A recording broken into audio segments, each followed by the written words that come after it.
Olutalo Full-Figure ne Catherine kusaasira tebinaggwe ekikonde kinyoose akatambi kengenda okubeera nga ate inkuzanyira butereevu naye nga nkusaba subscribing atanaba naawe atanalayikinga video genda maaso ku ssaawa eno ennyini obeere nga ate ogirayikinga. Kwamba siri advisor mu meeting z'abadvisor ngambeeramu lwaki tobagamba nti ossa advisor ne bangobamu mbanonyeyo ki ate muzaba mobilizer sibeerayo bwe tubeera ku conference nga batuwa ffenna link kyoga abawawe batamanyi nga sirangako omulala alimu atali part of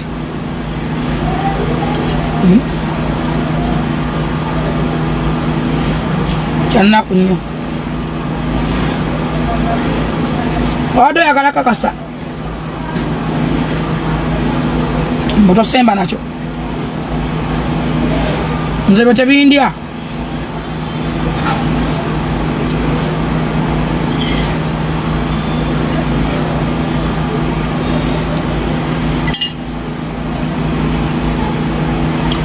ebyo tebindya nakuleka mayiro ne bwongo baka tojja kunubuka obunule bwa bwereere ebiseera byonteeka kukola sajali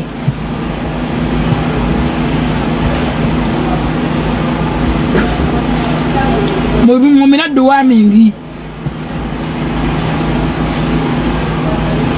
mubuze mama Fina akozesa ki nkugambye ddu olutalo lukyagendera ddala maaso mu makkati g'omukyala Full-Figure nga kwogase ne Catherine kusaasira. Catherine kusaasira agamba Full-Figure si presidential advisor wabula mobilizer. Kankwe katambi akaleetedde Catherine kusaasira obuzibu okubeera nga Full-Figure atandise omuyisaamu eggaali katono nnyo. Bannange, there are two different things. Being a mobilizer oba mukunzi, presidential advisor oba presidential advisor wa president. Ebintu ebyo byamindi ebiri bannange.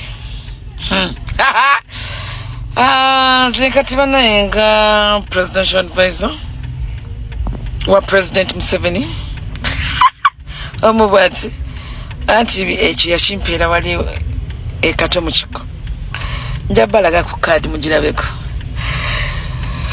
ne bannange baadvisor nga nammere ajja kubalaga ye gy'abadde ayina ne kati tumulaba nga woman MP n'abalala banne mutulage ku kaadi zammwe ez'obwadvisor ate nyina ni wakitegeddeko nti nonyina passport. I have a red passport, VIP passport.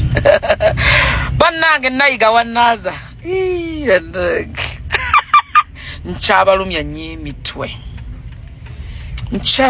emitwe ebintu byange mbikola in a diplomatic way. nyo bino simanyi byani ebyo ebinywa bbi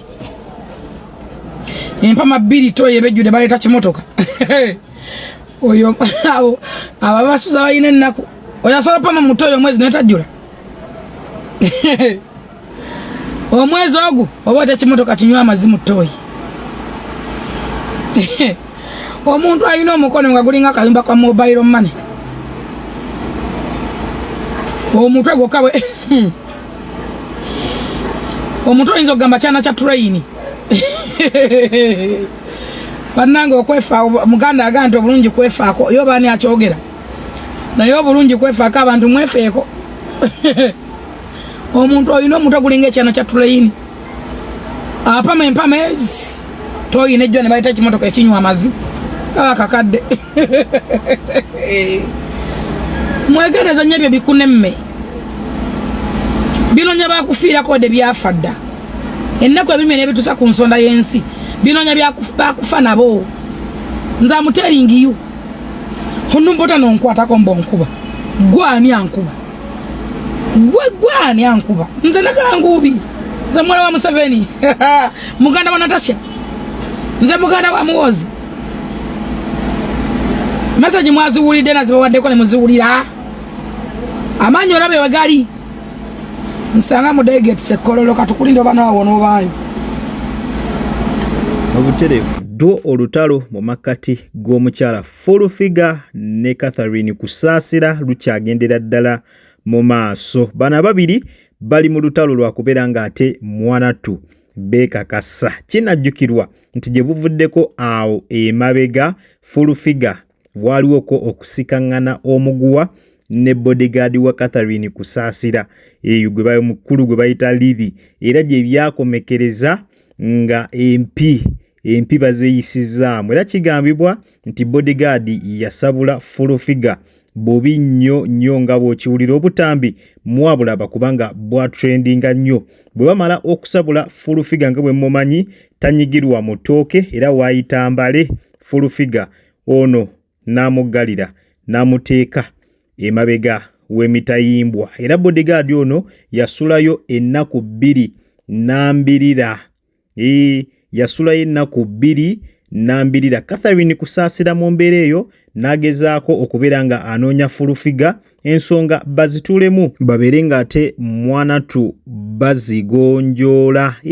Era naawe mu kugezaako kutuula okuteesa waliwo okusikaŋŋana omuguwa kungi nnyo kubanga basooka ne babeera nga batuula mu miitingi Full-Figure ate n'agiddukamu buddusi kwegamba nga tabawadde na kyakusalawo, era ne wayitawo akabanga katini nnyo ne baddamu ne batuula ensonga ne bazigonjoola.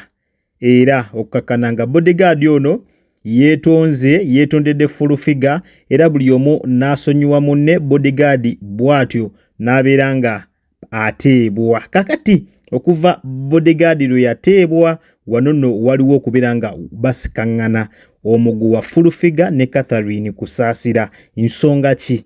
Full-Figure agamba ye presidential advisor, kyokka Catherine Kusaasira agamba ba presidential advisor bonna tubamanyi. Full-Figure toliimu, gwe just oli mobilizer oba just oli mukunzi. Toli presidential advisor, ebyo gwe abyeyita amazima tugamanyi, oli mukunzi. Bw'oba oli ddala ng'oli presidential advisor, ba presidential advisor bonna babeera ne kaadi eri special. Tulage ku kaadi yo y'embeera eri mu makati g'omukyala essaawa eno Full-Figure nga kwogasse ne Catherine Kusaasira. Batandise kubeera nga beesabula, batandise kubeera nga bayisiŋŋanya ebigambo. Olutalo lwabitiibwa. Full-Figure agamba presidential advisor ate Catherine Kusaasira agamba nedda Full-Figure tuli presidential advisor wabula oli mobilizer. Lwe lutalo lwe tukyayina essaawa eno olukyagendera ddala maaso mu makati ga Full-Figure ne Catherine Kusaasira. Lutalo lukyali lwa bigambo. Full-Figure ye ategeezezza n'akakasa nti asobola okubeera ng'asiba buli kiramu. Mpoziko mbu nga takulinamu interest, naye bw'aba akulinamu interest era nga yeetaaza okusiba abeera ajja kusiba olw'ensonga obuyinza abulina engeri gy'ali presidential advisor. Bw'aba yagadde kusiba yakusibye dda. So embeera yo bwetyo bwekyali sayidi zeeyo. Ne ba social media in-laws bamugambye nnyabo teweeyibaala, tuliko abamanyi be twalaba abaali ab'ekitalo, abaali beeyita ab'ekitalo nga ne kati banoonya we banywa amazzi naye nga tebalinaawo. Embeera yo bwetyo bwekyayimiridde. Ku mukutu Jika Media kwokyali kusaba osubscribing gwe atanaba kulabika nga ate osubscribinga video eno gimpere like ku ssaawa eno yennyini. Yitira mu comment section obeere nga onteramu endowooza yo. Naawe alina kyonjagala okubeera nga otuwabulamu osobola obeera nga okiyisa butereevu wansi awo mu comment section. Ku mukutu Jika Media kw'obadde munzikirize mberekereze akuume atakomera mpeera. Mweraba.